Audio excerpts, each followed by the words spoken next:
Tampa Bay Lightning win Game 4, 4-3 in overtime. Heck freaking yes! Ugh.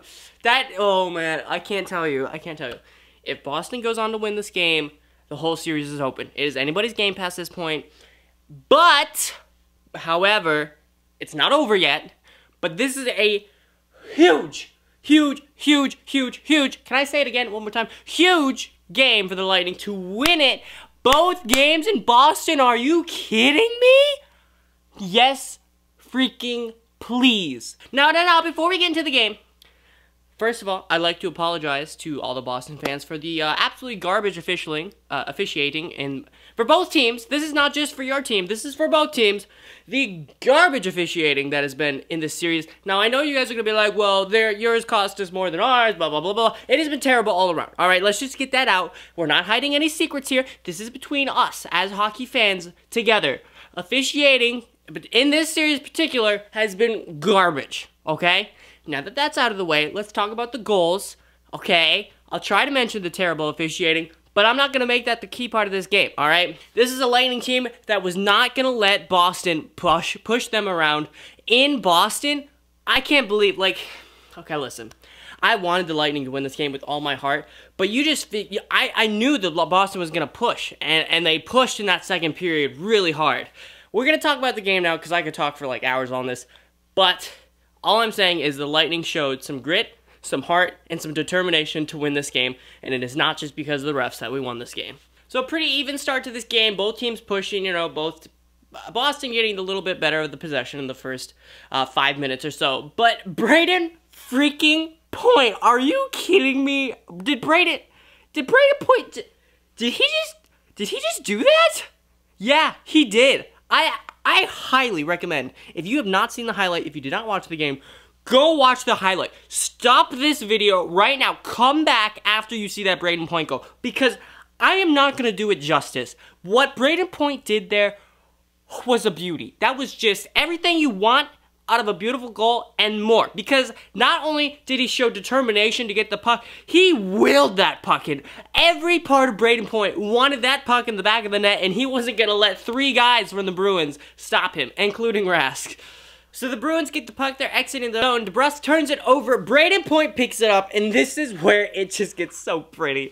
He does a great move to get past Chara. He's got Chara beat on speed. McAvoy can't stop him either. He gets through him, splits the D, goes on in on net, pulls Rask out, gets the puck back in the middle of the net, off his skate, back on his stick, in an empty net because he pulled Rask out. And if that ain't a gritty goal, I don't know what is. What a goal. What a start to the game. This is just 5 minutes in. We rode out a little bit of pressure from the Bruins, but that is a great pushback from the Lightning.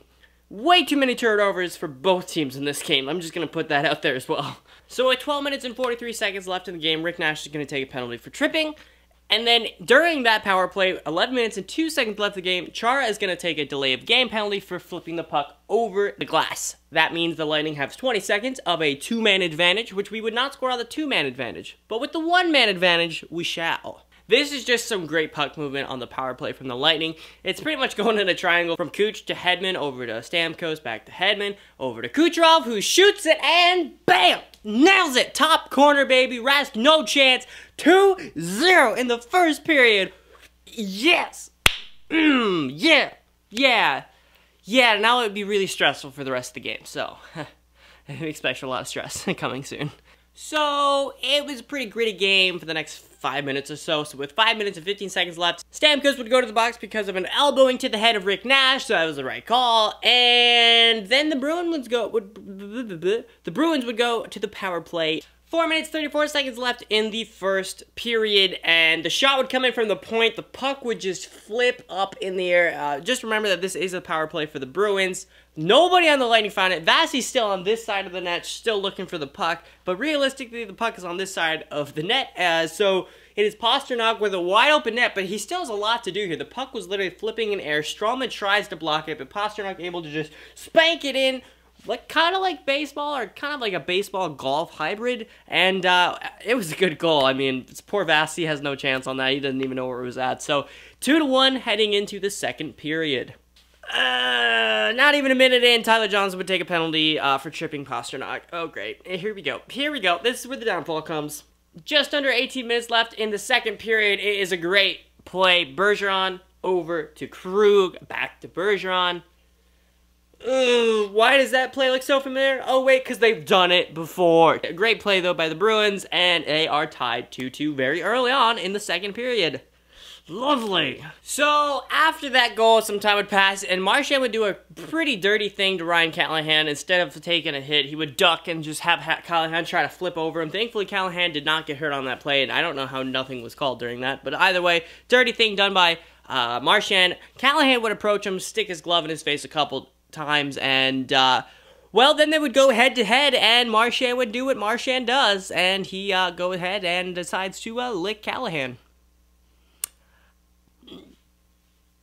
You know, it kind of vaguely reminds me of Luis Suarez, who plays on FC Barcelona now, but he would bite people from time to time. But I guess in hockey, that would be too much, so Marchand's like, I'll take it down a step. I'll lick people. It'll be like the same thing, but less aggressive, am I right?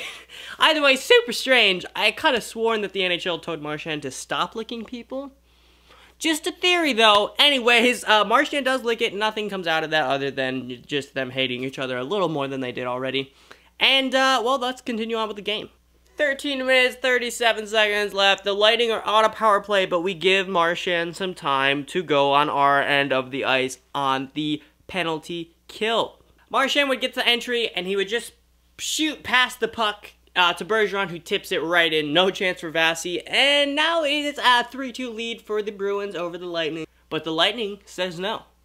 No, they were not going to be defeated. They were down, but not out.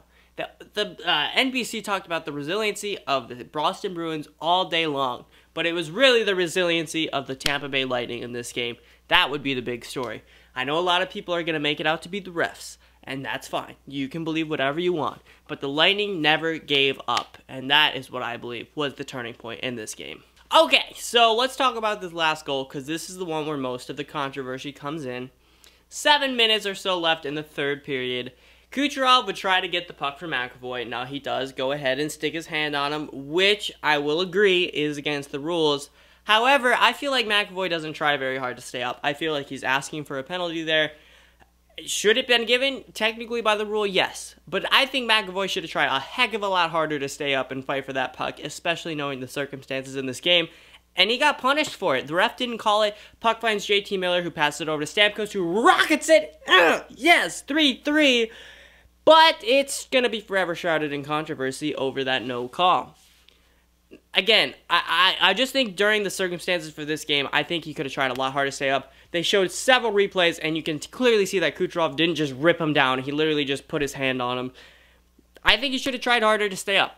I don't know. It kind of seemed like he was trying to get the penalty. And for the circumstances of the game, you have to stay up. You have to fight hard for that puck. Otherwise, you're not going to let the first line of the Lightning just have the puck. And they score. I mean, that is simple as that. They tie the game up with under 7 minutes left in the game. I know a lot of people are going to be angry, but like 7 minutes left in the game, you got to try harder than that, in my opinion. That's just simple as that. What a shot, though, by Steven Stamkos. Let's not overshadow. Like, forget everything else. Let's just look at the shot from Stamkos. He's a pretty decent ways out, and he has to beat Tuukka Rask, and he does. I mean, that's a great shot. So, nobody else would score, and we would head into overtime.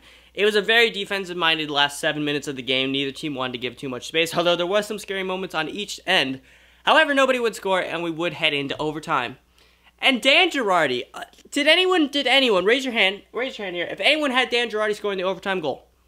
Okay, glad we are on all agreement. I mean, great job. I am so happy for him. You know, honestly, he deserves it. The NBC has been picking on him all series for his speed. Yeah, I'm so glad he scored it. You know, let's talk about it, though. Gord drops the puck off to Killorn, who just goes on the edge and just passes the puck in the middle. Dan Girardi just gets a stick, pitchforks it in, and it tips it, just gets this much on it. And it's enough to push it past Rask, and Lightning win! Yes! Boom! 4-3 in overtime. We win both games in Boston. Absolutely huge. We are now going into Game 5 in Tampa on Sunday, and you can bet your bottom that the Bruins are going to want to fight bad in this game because it is now do or die for them. What a game by the Lightning to not die. Never ever say die. Interesting to see that the Marchand is back to his licking ways, and neither goalie is at blame. I'm a very kind person to the goalies. I never want to blame them for the game, but if it is to blame them, I'll blame them. Neither goalie deserved to lose in this game, in my opinion. Rask made some huge saves. Vasi made some pretty good saves as well. But Vasi gets the better of Rask once again, and now we are heading into Tampa for game number 5, with the Lightning up 3-1 in a best-of-7 series. Before I go, I do forget to add my lightning bolt to this thing, so I'll do that, and we'll say goodbye. We are now 9 wins away from a Stanley Cup. Let that sink in, guys. Either way, guys, thank you so much for watching. I hope you enjoyed this video. If you're a fan of the Tampa Bay Lightning, or really enjoy hockey videos in general, make sure to hit that subscribe button. We are trying to get to 1,000 subscribers, and we need your help to get there. But if you didn't, if you enjoyed, also please leave a like on the video. That helps a tremendous amount. If you hated it, feel free to leave a dislike. I understand, you know, it's cool. Thank you guys so much for watching. I hope you enjoyed. I'll see you guys in the next video.